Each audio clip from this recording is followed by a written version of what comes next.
Good morning all of you. मैं Hemant classes से आज आप सभी को हमारा जो टॉपिक है अलंकार का, हम लोग अलंकार पढ़ेंगे।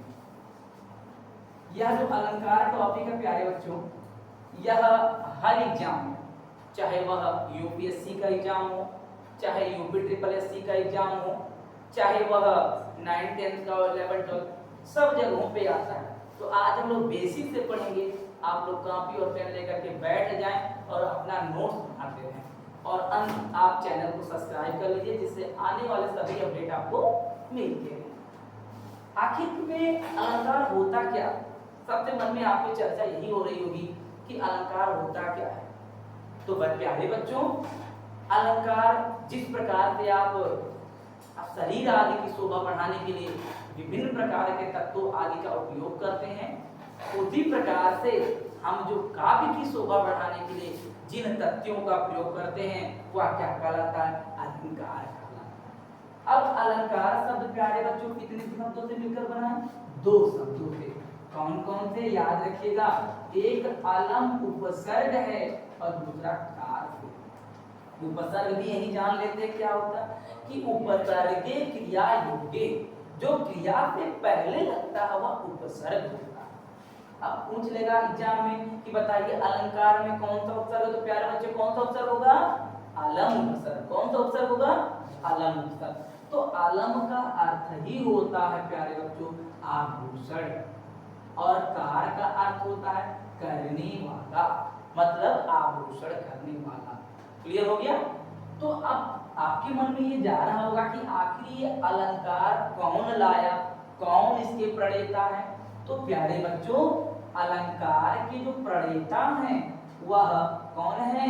भामह ऋषि है। याद रखिएगा, बहुत एग्जाम में पूछता है कि अलंकार के प्रणेता कौन है, तो भामह ऋषि हैं। बात समझ में आए ना? और अब बात करते हैं हम लोग कि इसके व्युत्पत्ति के बारे में, कि व्युत्पत्ति कहाँ से हुआ प्यारे बच्चों?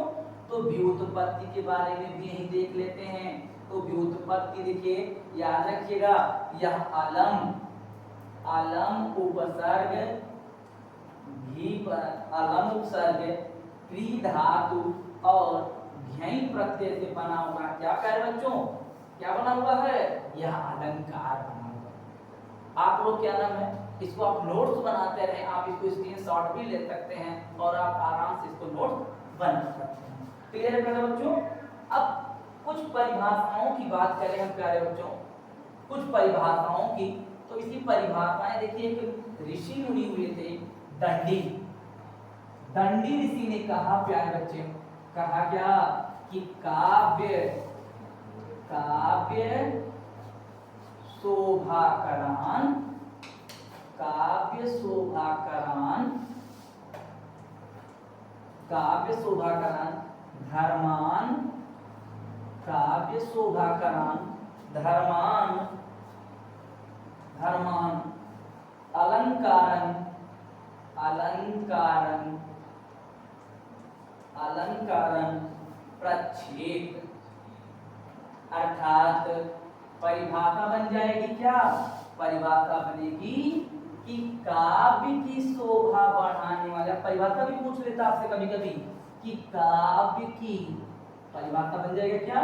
कि काव्य की शोभा बढ़ाने वाले तत्वों को, काव्य की शोभा बढ़ाने वाले तत्वों को अलंकार कहा जाता है।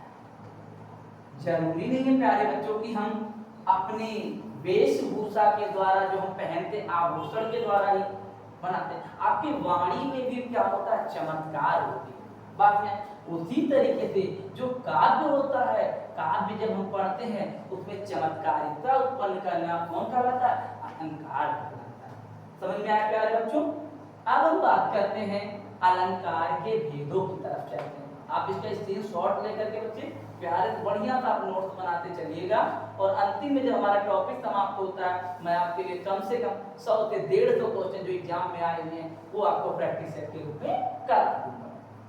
चलिए अब बात करते हैं प्यारे बच्चों, बात करते हैं प्यारे बच्चों की अलंकार के भेद। देखिए प्यारे बच्चों, अलंकार के दो भेद होते हैं, कहीं कहीं पे हमें तीन भी मिल जाता है जो उभय अलंकार में है, परंतु हमें मुख्यतः दो ही भेद इसके जानना है। कौन कौन से?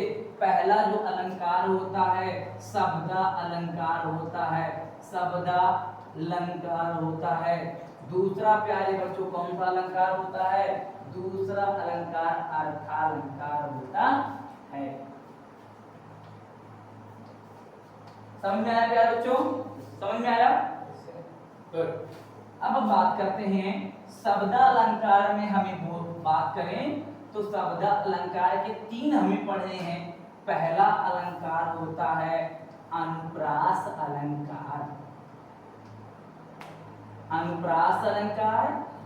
दूसरा अलंकार होता है प्यारे बच्चों यमक अलंकार होता है, और तीसरा अलंकार होता है क्या?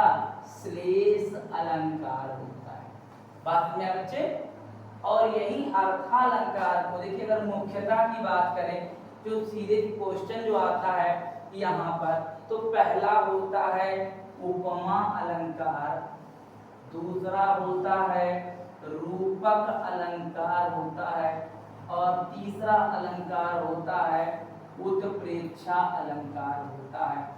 हालांकि और भी प्यारे बच्चों और भी इसमें है, जैसे आप ले लो क्या, उपमा हो गया, रूपक हो गया, उत्प्रेक्षा के बाद आपका दृष्टांत हो गया, मानवीकरण अलंकार हो गया, अतिशयोक्ति अलंकार हो गया, विभावना, व्यतिरेक, अपन्युति अलंकार, भ्रांतिमान अलंकार, संदेह, बहुत प्रकार के हैं। परंतु आपके एग्जाम में, आपके परीक्षा में आपके यहीं से ज्यादा क्वेश्चन बनते हैं, तो हम आज इसको बहुत ही डीपली तरीके से पढ़ेंगे। चाहे वह कहीं से भी क्वेश्चन आए, आप इसको कर ले जाए, इसलिए बाकायदा बढ़िया से इसका नोट्स बनाते रहिएगा, और यह भविष्य में आपके लिए बहुत ही अच्छा कार्य करेगा। बात समझ आया प्यारे बच्चों? अब हम बात करते हैं एक एक अलंकार की तरफ चलते हैं, और जितनी इसके उदाहरण हो पाएंगे उतने उदाहरण की तरफ चलते हैं। चलिए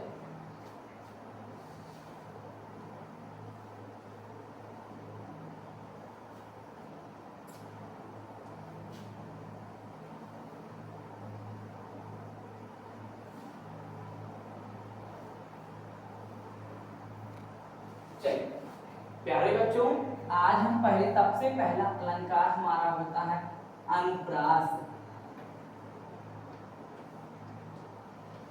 अनुप्रास अलंकार की तरफ चले गए बच्चों, तो देखिए इसकी परिभाषा बनती है, क्या बनती है कि जहां पर वर्णों की आवृत्ति, प्यारे बच्चों वर्णों की हम बात कर रहे हैं, जहां पर वर्णों की आवृत्ति बार बार होती है, वहां कौन सा अलंकार होता है?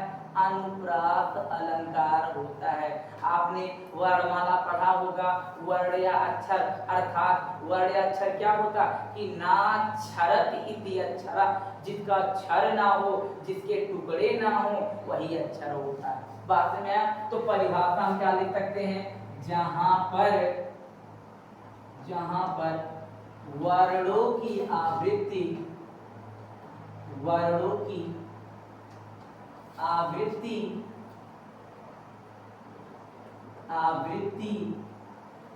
बार बार हो, वहां पर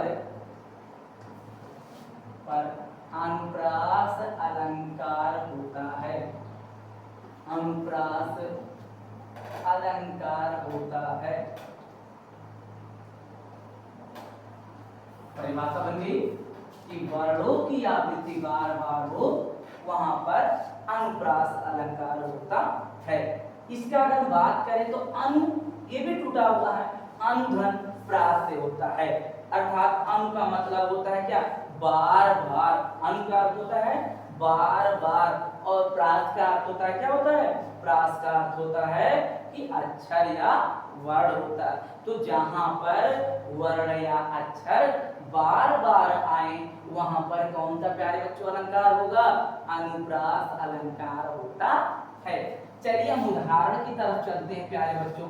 तो पहला उदाहरण हम लोग देखते हैं, क्या देखते हैं? उदाहरण पहला हम लोग देखते हैं। सबसे पहला उदाहरण है, आपने पढ़ा होगा कि मुदित मुदित महीपति मुदित महीपति मुदित महीपति मंदिर आए, सेवक सचिव सुमंत बुलाए, सुमंत बुलाए। तो प्यारे बच्चों यहाँ पे कौन से वर्ण की आवृत्ति देखिए, यहाँ पे प्यारे बच्चों माँ वर्ण की आवृत्ति हो रही है, माँ वर्ण की आवृत्ति हो रही है, यहाँ पे भी माँ वर्ण की आवृत्ति हो रही है। यहाँ अगर हम बात करें तो सा की हो रही है, सा की हो रही है, सा की हो रही है, ता की भी हो रही है। तो याद रखिएगा, जहाँ पर वर्णों की आवृत्ति बार बार हो वहाँ कौन सा अलंकार होता है प्यारे बच्चों? अनुप्रास अलंकार होता है। तो बताओ यहाँ कौन से वर्ण की आवृत्ति हो रही है? माँ वर्ण की, माँ माँ माँ सा सा हो रही है ना। तो बहुत एग्जाम में क्वेश्चन आया होगा पिछले साल आपके एसआई के जो एग्जाम यूपीपीसीएल का हुआ, वहाँ ये प्रश्न बार बार आता है और यहाँ से क्वेश्चन आपके हर एग्जाम में बनते हैं। दूसरे उदाहरण की तरफ चलते हैं बच्चे, कम से कम हम लोग 8 से 10 उदाहरण जान लें और वहां से सीधा सीधा प्रश्न आपके एग्जाम में बन जाएगा। चलिए दूसरा एग्जाम्पल, आपने पढ़ा होगा कि क्लास 9 सीबीएसई में है कि आपने सुना होगा कि जो खग हो तो बसेरे करो मिली कालिंदी फूल कदम्ब की डर। यहाँ पर कहा जाता है, खान जी कहते हैं कि जो अगर हे प्रभु मुझे अगर खग का जन्म दो, पक्षी का जन्म दो, तो मुझे वही ब्रज में कालिंदी का जो नदी है और वहाँ पे कदम्ब का वृक्ष है उसी पर जन्म दीजिएगा। तो दूसरा उदाहरण भी यही आप नोट कर लीजिए, क्या कि जो खग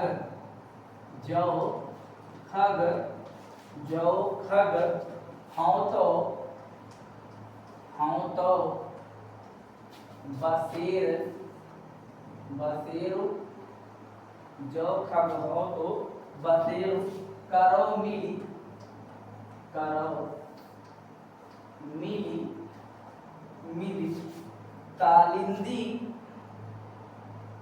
कालिंदी फूल कदम्ब की डारन। तो बताओ प्यारे बच्चे इसमें किस वर्ण की आवृत्ति हो रही है, किस वर्ण की आवृत्ति बार बार हो रही है? तो देखेंगे यहाँ पे हम लोग किस वर्ण की आवृत्ति हो रही है प्यारे बच्चों? का वर्ण की आवृत्ति क्या हो रही है? बार बार हो रही है। तो कौन सा अलंकार होगा? अनुप्रास अलंकार होगा। बात समझ में आया ना। तीसरा उदाहरण हम लोग पढ़ते हैं प्यारे बच्चों। तीसरा उदाहरण, आप ये सारे उदाहरण एकदम एग्जाम में आए हुए हैं और बहुत ही अच्छे से इसको नोट बनाते चलेगा। तीसरा उदाहरण है प्यारे बच्चों कि तरनी तनुजा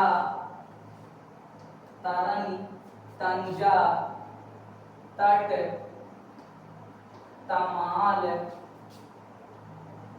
तरुवर बहुछाए। अब देखिए प्यारे बच्चों किस वर्ण की आवृत्ति हो रही है बार बार? किस वर्ण की हो रही है? ता वर्ण। देखिए ता ता ता ता और ता वर्ण की आवृत्ति हो रही है। बात समझ आए ना। अगला उदाहरण हम लोग चलते हैं, कम से कम लोग 10 से 15 उदाहरण देख लें जो सीधे सीधे एग्जाम में अगर आप इसको पढ़ लेते हैं तो यहाँ से आपके 1 से 2 नंबर क्वेश्चन फिक्स है। चौथे उदाहरण के हम लोग चले तो आपने सुना होगा बहुत ही बढ़िया क्या नाम है महात्मा गांधी जी का, क्या बोले थे कि रघुपति राघव राजा राम पतित पावन सीता। तो देखेंगे यहाँ पे प्यारे बच्चों लिखेंगे क्या कि रघुपति राघव राजा राम। तो प्यारे बच्चों यहाँ किस वर्ण की आवृत्ति हो रही है बताइए जल्दी से? रा वर्ण की आवृत्ति हो रही है। हो रही है कि नहीं हो रही है? तो देखिए रा हो गया, रा हो गया, रा हो गया, रा।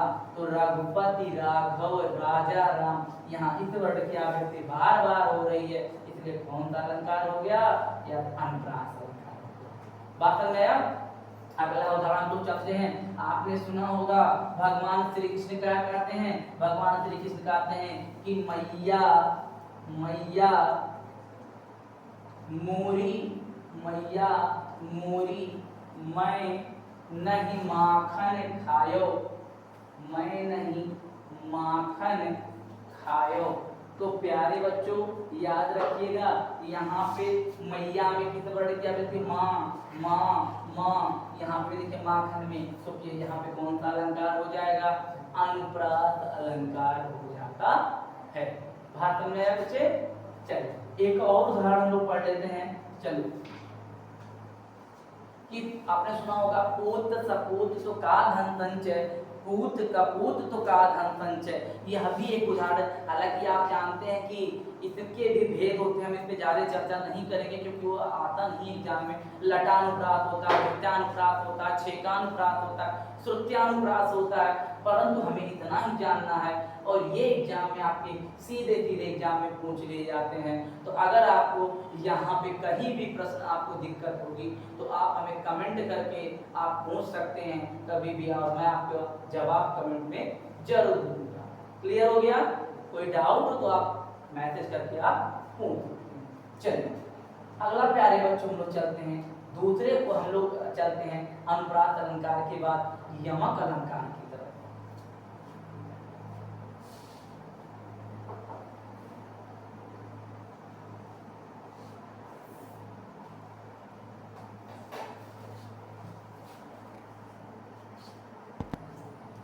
चलिए आज हम दूसरा हम लोग पढ़ते हैं। अभी हमने पहले लेक्चर में पढ़ा क्या कि अनुप्रास अलंकार के बारे में।